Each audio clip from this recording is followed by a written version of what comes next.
Hi, this is Shira from the Frugal Quilter, and today I'm going to be talking to you about small business items. If any of you have a small business or if you are thinking of starting a small business, and if you ship small items, I'm going to share with you some of the supplies that I have found to be useful. The first thing is when I package my items, as you can see, it is a small item. I wrap it in tissue paper. I wrap it in preferably the colors that are along my line of branding. For me, my branding is anything in the bluish, teal blue type of arena. And I wrap this item first, and then I take this right here is actually, let's see if I have it right here. Here's a roll of packing supplies. It's little stuff that, is punchy. And I like to buy the ones that you can tear. It's perforated. And then that makes it easier for me to cut it down to size. I'll take a whole big stack of them, like, I don't know, 2 or 3, whatever I think I can manage with uh, cutting up. And then I'll cut it this way, then I'll cut it that way, then I'll take those 4 pieces, stack them on top of each other. It just, if you buy the packing material, bubble wrap is what it's called. If you buy the bubble wrap and it's the perforated, then you can get a consistent, relatively consistent size every time. Now, the reason why I wrap these items with a little bit of bubble wrap around it is not to protect it.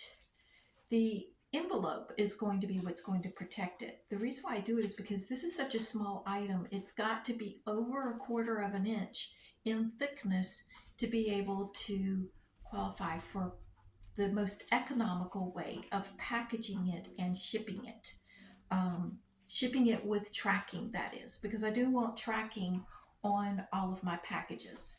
So to be able to get it to that thickness, it kind of is like borderline, but when I add a little bit of bubble wrap, it gives it a little bit more thickness there so that I can ensure that the package easily qualifies for tracking. Then I put it in a cellophane bag. It's right here. This is my favorite cellophane bag. I've tried several ones. I've tried vinyl bags. I like the cellophane. I put it in that. And then I have, I'm not going to show you the other side, but the other side is a thank you card. Now, I make these thank you cards myself on my printer, and then I cut them out myself. It saves a lot of money. It's a lot cheaper than ordering from a professional place. I have thought about years, for many years, I've thought about ordering some thank you cards that are more like business cards. They're so expensive. I mean, I'm not only the frugal quilter, but I'm also a frugal business owner because my business is a small business. So yeah, it takes out time to print out all the sheets, and then I have to cut them up, and I cut them up into business size type cards, but it saves me so much money. But then after I put the item, or multiple items. Sometimes I've got my cellophane bag here filled with, depending on the size of the order and how much they order. These are tassels in this. And after I fill up my cellophane bag, then you just simply rip off the adhesive covering like I just did, and then I fold it over, put everything down in here, and I like to squeeze the air out of it.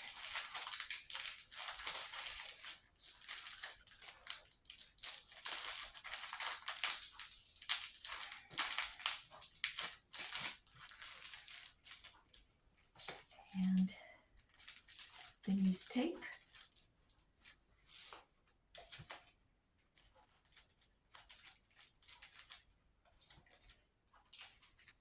I use tape to hold the packaging with the air squeezed out of it.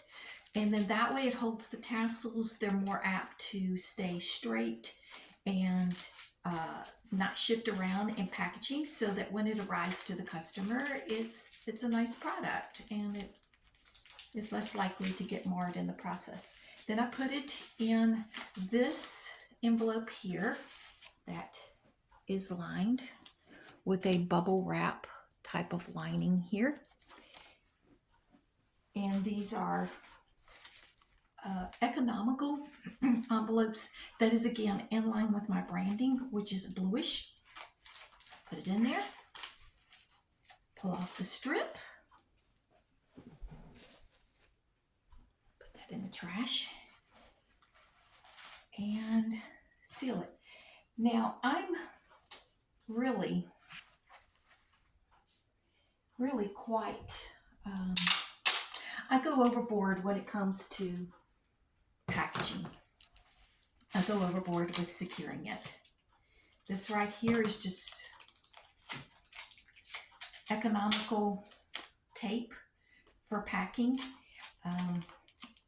I will list these items in the description, items that I use, but this right here, I always go over, even though it's a very good seal on these envelopes, I go ahead and I add tape on it.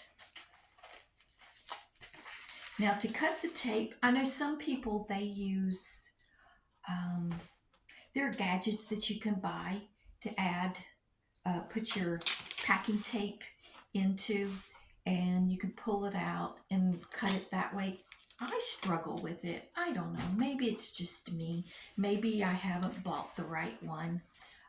I prefer just using scissors. Now my scissors here, these are the scissors that are a non-stick surface, and that's what I use, because if you use your regular scissors, they're going to get super gumped up.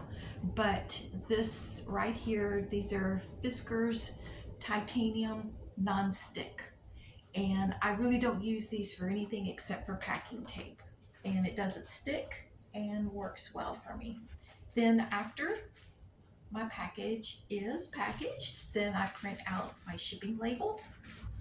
And some people use shipping labels that have the sticky adhesive on the back. To me, that's one more item to have, one more item to maintain. You have to buy the special paper to go in it.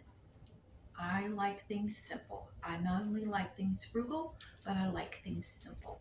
So I just print out my shipping labels on regular printer paper. And again, I cut it out, and then I use packing tape, and I affix it that way. I adhere it that way. It works for me. You know, you do you. When you're first starting a business, the first years can be very lean, and you might not want to invest into those items. Even after my business started to pick up, I still haven't bought those items. I'm kind of like in a rhythm. I'm in a flow of how I operate, and this works good for me. I'm going to go ahead and print out this label, and I'll be back with you in a second. Okay, I printed out the label, and I'm going to cut it out.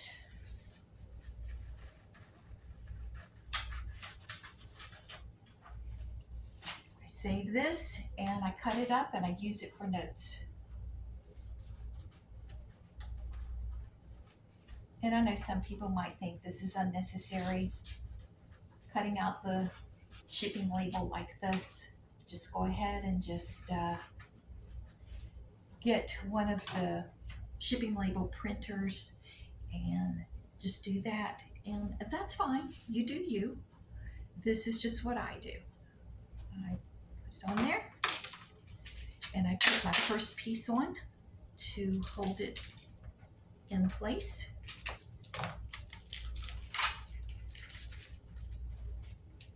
And then once the label is in place, well, I don't know, don't want to show any information for the customer, so I really can't exactly show you. Then I go ahead, and it takes approximately 3 pieces of packing tape to cover it good. I like it well covered.